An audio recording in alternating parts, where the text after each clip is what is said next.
自第7世代起，每个世代都会出现一些宝梦的亚种，丰富生态，同时拯救一些冷门宝梦。今天我就来盘点一下西翠地区的亚种宝梦。一、卡地狗、风速狗。有没有火属性卡地狗一家在古代12地区居然是火系岩石系宝梦，它们的体毛类有火山岩成分，可能是火山活动导致卡地狗的属性发生变化。进化的风速狗从造型上来看更加威武，设计原型正是中国的神兽碧岸，加上岩石系可能也参考了石狮子的造型。毫无疑问，西翠地区的风速狗设计感十足，但是火系岩石系这个属性实在是太弱了，4倍弱的水系和地面系都是热门进攻属性，而且速度种族还低了5点，在对战上就不要想着风速狗有发挥了，只能希望它在动画中有不错的表现。2、雷电球顽皮蛋。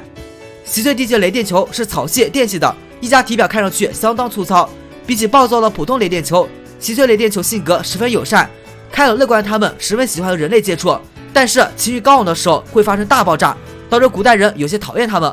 至于对战强度，我只能说要看雷电球的技能池。作为一只草系宝梦，如果能够习得麻痹粉、睡眠粉以及精神种子，这对于一只高速的宝梦而言还是有些战术价值的。3、火爆兽。西翠地球火爆兽是火系幽灵系的，但是它并不是死亡的火球鼠、灵魂附体之类的，而是受到灵山之气影响进化成的。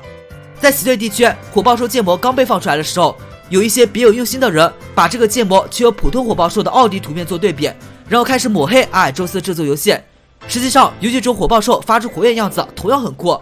西翠地区火爆兽实力不强，毕竟存在着水晶灯火泥和碰头小丑这两火系幽灵系的强者。4、千真鱼。西翠地区的千真鱼是毒系恶系的，属性转变的原因至今成谜。同时，西翠地区千真鱼获得新进化型叫做万真鱼，不能说很敷衍，只能说非常敷衍，但是强度是直线提升，不仅能够携带进化灰石，毒系恶系仅有一个地面弱点，未来对战可期。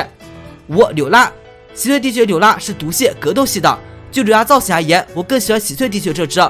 这种柳拉进化型叫做大柳拉，是西翠地区人类的攀岩工具，所以体型比较大。毒系格斗系之前只有一只独孤蛙，但是独孤蛙早就是时代的眼泪，大柳拉进对战就是独孤蛙的上位替代。6、大剑鬼。西翠地区的大剑鬼是水系恶系的，造型而言，西翠御三家里大剑鬼是改动最少的，就加了点黑色块，然后把脚弄弯了，就连图片介绍也没啥新意，就说是西翠地区才有的形态。大剑鬼在对岸上来说是最弱的水系御三家都没有问题，变成西翠形态同样是最弱。水系恶系家族人才辈出，加速巨牙鲨、适应力铁鳌龙虾、击败忍蛙、梅嘎暴忍龙，这些个个都是狠角色。反观大剑鬼，双刀种族中速，白板特性。7、群哀小姐。西翠地区群哀小姐是草系格斗系的，从一个特攻手变成误攻手。群哀小姐造型遭到吐槽原因和千元币一样，身形过于瘦弱，导致没有美感。但设定上，这种群哀小姐是野生的，而合众地区那种群哀小姐是人工培育下的产物。其实这是一个小土溜在学院打扮之后变成大小姐的励志故事，只不过 GF 反着做了。8、索罗亚克。西翠地区索罗亚一家是一般幽灵系的，设定上是被人赶到西翠地区无法适应环境死去的索罗亚月魂重生样子。一般幽灵系这个属性目前是唯一的，但种族值和特性依旧拉胯，强度有但是不会高，但是预计会成为云玩家新吹捧的对象，毕竟这个属性只弱恶属性，而云玩家看宝梦强度只知道看弱点数量，而忽视抗性数量和宝梦本身耐久。9、勇士一。西翠地区的勇士一属性为超能力系加飞行系，不难判断古代勇士一是特攻手，但是他的特性仍旧是不服输而非好胜，帝王拿波直呼好兄弟。10、年美尔年美鹿龙。西翠地区的年美鹿龙是龙系加钢系，这个属性可以说是全属性组合里数一数二的，无敌的抗性以及准生耐久升版，这个年美鹿龙不用看都知道以后是对战的热门。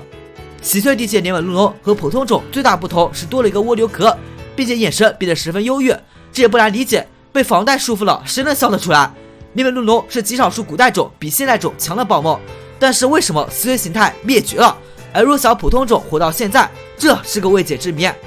11、冰岩怪。虽说名字叫做冰岩怪，但是普通冰岩怪是冰系的，只有古代种才是冰系加岩石系的，岩石系的抗性已经够差的，还加入一个更差的冰系，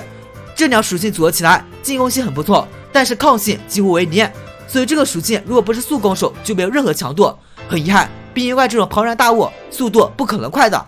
12、居舍树鸮。西翠地区的居舍树鸮变成草系格斗系，体色从绿色变成红色，颜值上居舍树鸮确实变丑了，但设计感毫不逊色。普通巨兽树鸮原型为游侠弓箭手，而奇翠地区巨兽树鸮设计灵感来自于日本浪人，可谓是另一种风格。至于战斗力就不要想了，草系格斗系还是个中速，特性白板，你和大剑鬼真是难兄难弟。以上就是奇翠地区获得新亚洲报幕了，我是卡皮，咱们下期见。